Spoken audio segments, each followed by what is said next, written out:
세상에는 여러 유형의 사람들이 많이 살아가고 있습니다. 그런데 사람들마다 사는 것이 다르고 살아가는 목적을 다르게 하고 살아가고 있습니다. 오늘 본문의 내용의 말씀을 보면은 이제 복음이 예루살렘으로 시작돼서 유대와 또 사마리아와 또 그리스를 통해서 로마로 전파되게 되는 그 과정이, 더 엄밀히 말하면 사도 바울이 로마로 가게 되는 그런 장면이 여기에 연출이 되고 있습니다. 지난주로 우리는 24장을 보았습니다만은 오늘 25장까지의 기간은 한 2년이 걸린 것입니다. 이유는 바울이 2년 동안 감옥에 들어 있었습니다. 이것은 특별히 하나님께서 바울을 보호해 주시는 하나님의 은혜였습니다. 또 한 가지는 바울이 2년 동안 그 감옥에 들어있으면서 쉼을 가졌습니다.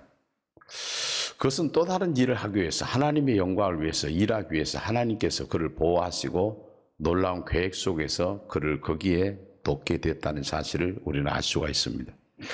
그런데 2년이 지났는데도 바울을 죽이려고 하는 사람들이 많이 있었습니다.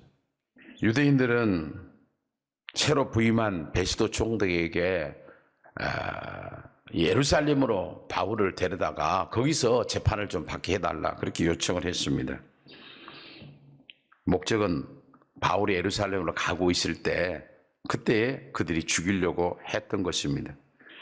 그러나 바울은 감옥에서 있으면서 하나님께서 그를 거기에 두게 하셨습니다.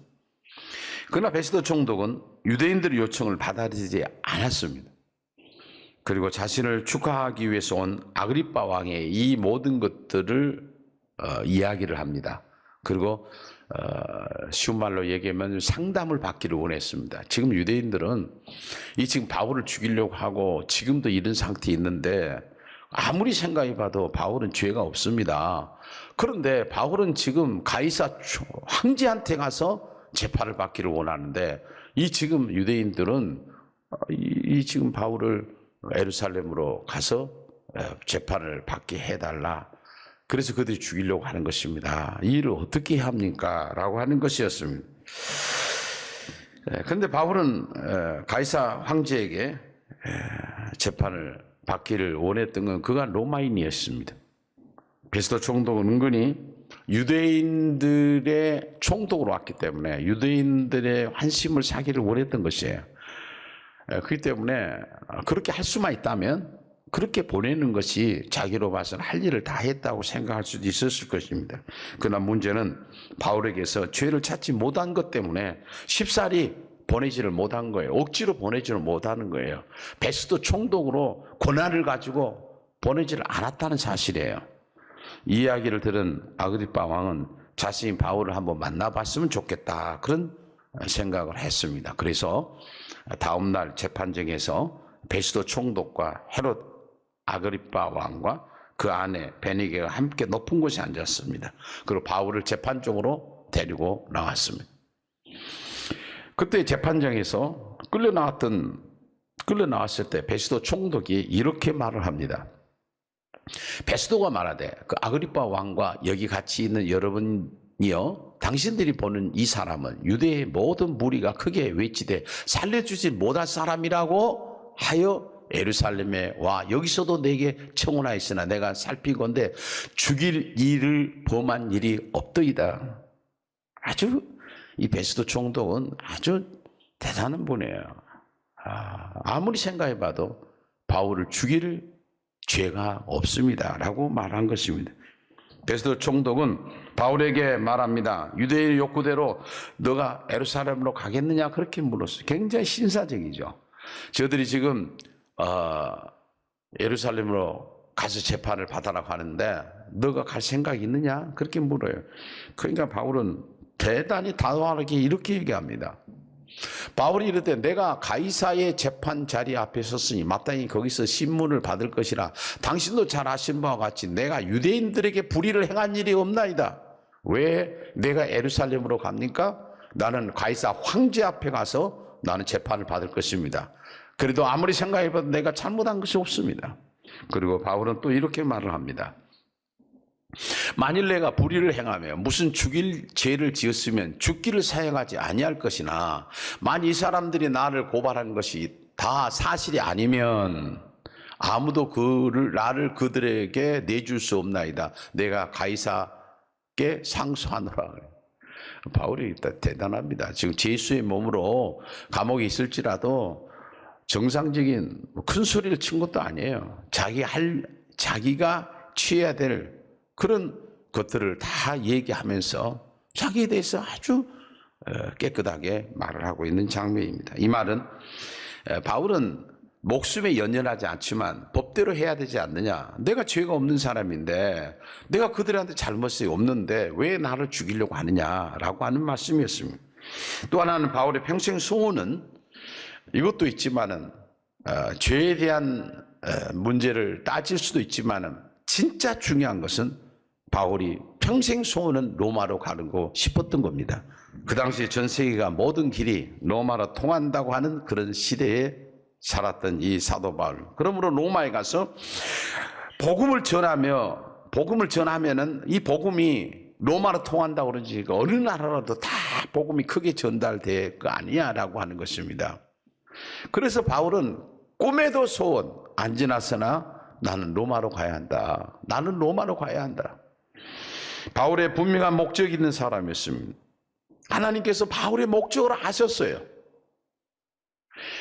어떻게 인생을 살아가야 할 것인가 하는 목적을 알았던 하나님께서도 바울이 그런 강력한 그런 마음을 가졌던 바울을 향하여 이렇게 말씀합니다.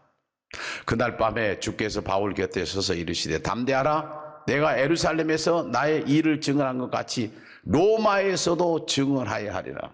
하는 약속이에요. 너가 로마로 간다. 내가 책임져 주마 하는 거예요. 우리는 하나님의 뜻을 바라지 않고 내가 원하는 뜻대로 가기를 원합니다. 그러나 여기서 사도 바울은 내가 지금 가려고 하는 것은 하나님이 아시지 않습니까? 나는 거기 로마 갈 겁니다. 하나님 도와주세요 라고 하는 말이에요. 여러분에게 한 가지 질문을 드리겠습니다. 여러분은 지금 여기 나오는 베스도 총독과 그리고 사도 바울 중에서 어떠한 사람이 더 존귀한 삶을 살았다고 생각하나요? 그들은 이 세상에 왔다가 갔습니다. 떠나버린 거예요. 그런데 그들 중에서 누가 더 존귀한 삶을 살았다고 생각하는가? 높은 자리에 있다고 해서 비하하는 것은 아닙니다. 높은 위치에 있으면서도 복음의 능력을 의지하고 그 가운데서도 어쨌든 하나님의 뜻을 전파하기 위해서 노력하고 애쓰는 사람들이 많이 있습니다. 단지 삶의 목적이 무엇인가, 무엇을 위해 사는가 하는 문제입니다.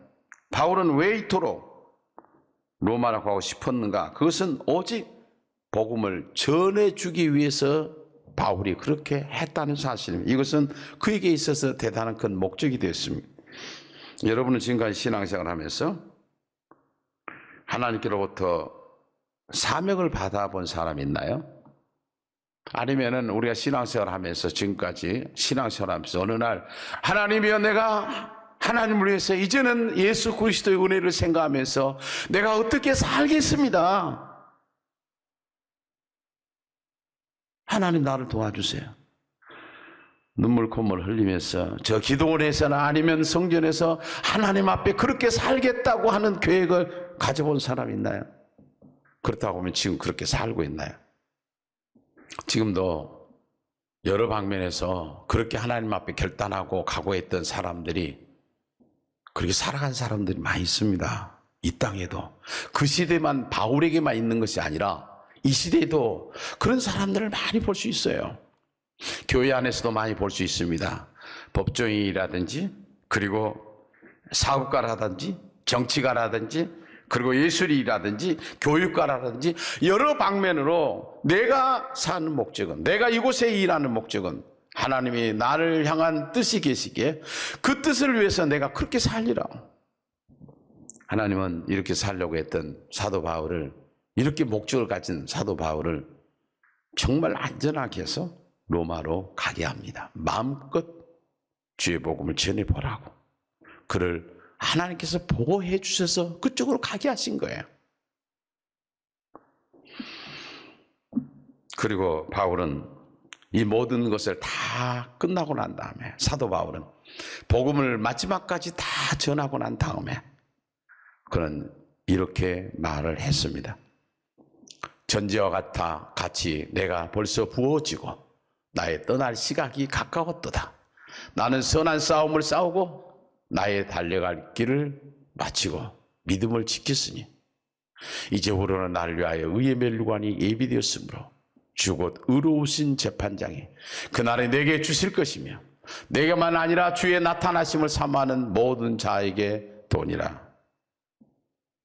오늘 말씀을 통해서 다시 한번 지난날의 믿음의 첫사랑을 생각하면서 하나님 앞에 회복의 역사가 일어나고, 그리고 겸손하게 다시 한번 그 말씀을 따라서 살겠다고 하는 결심이 있었으면 한 번밖에 없는 인생을 결코 후회함이 없이 살아갈 것입니다. 매주마다 사도행전을 통해서 우리에게 주신 말씀, 오늘 우리 모여있는 우리들에게 주신 말씀인 줄 알고 그 말씀을 받아서 참으로 우리의 남은 여생은 진짜 후회함이 없는 그런 삶을 살아가는 우리 아름다운 성도들 모두가 되었으면 좋겠습니다.